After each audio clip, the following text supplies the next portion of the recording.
My mom, when my dog Trooper died, who was my bestest friend in the entire planet universe, and I was crying, and it was crying for months, and it was so bad. It got to the point where I would call her and she'd be with any excuse to get me off the phone. The noodles are boiling, Randy. I have to go. It's like, I'm upset, Mom. I'm upset.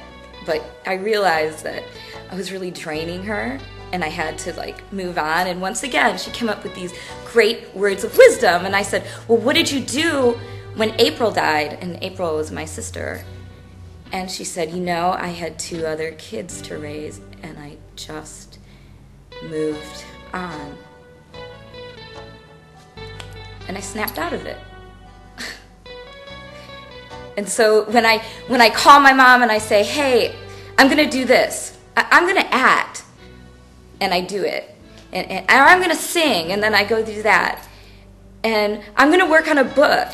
And I start to do that. And, you know, every now and then, she just, it's too much for her. Like, what are you really wanting to do, Randy?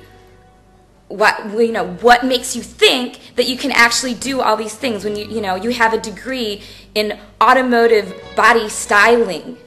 Why aren't you doing that? Well, I really look and I think about it, and it's because she told me I could do whatever I wanted.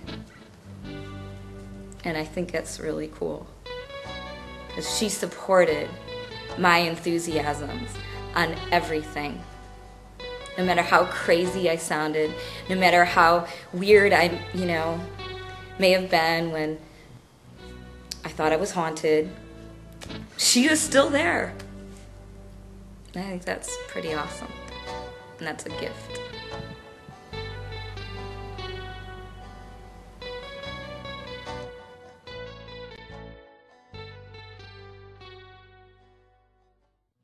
My husband and I have been trying to get pregnant for a couple of years now. And he had to go through a couple surgeries. And the first one didn't work. So he had to go through it again. And we just were in Florida. And we stopped over at his doctor's. And we had to take a specimen in. And he put it under the microscope, and he let me look at it, and I actually saw them swimming. They were really cute too. So the second surgery was successful, and hopefully we will be getting pregnant soon.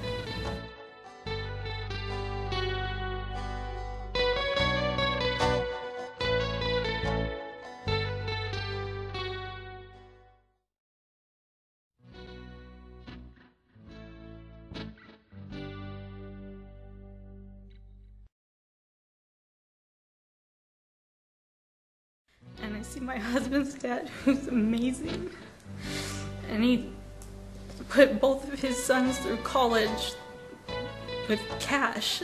No loans, nothing. He paid cash for his kids to go to college.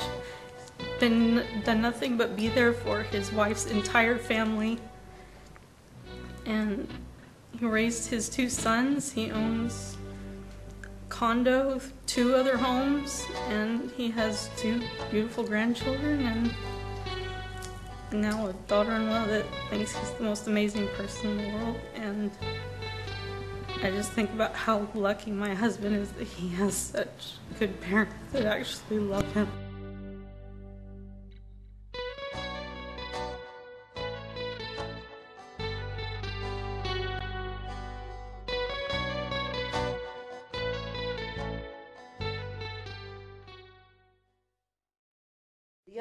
I love people in general, and one good thing about my character is that I will always stick up for the underdog, people that nobody else like.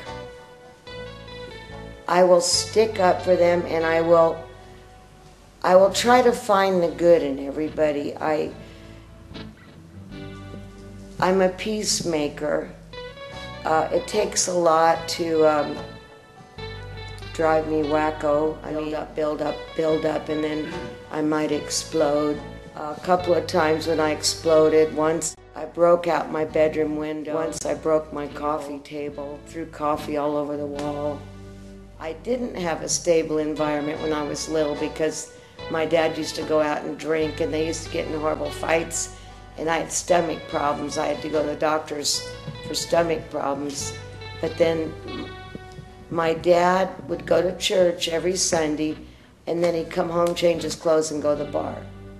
And my mother was, I considered her weak. I never wanted to be like my mother. She was like a stay-at-home mom, very quiet, very meek, and I never wanted to be like her. And I know why now, because my daughter got it out of me. I didn't think she was strong, so I was determined to be the opposite of my mother. And but I loved her deeply, and she had a lot of words of wisdom.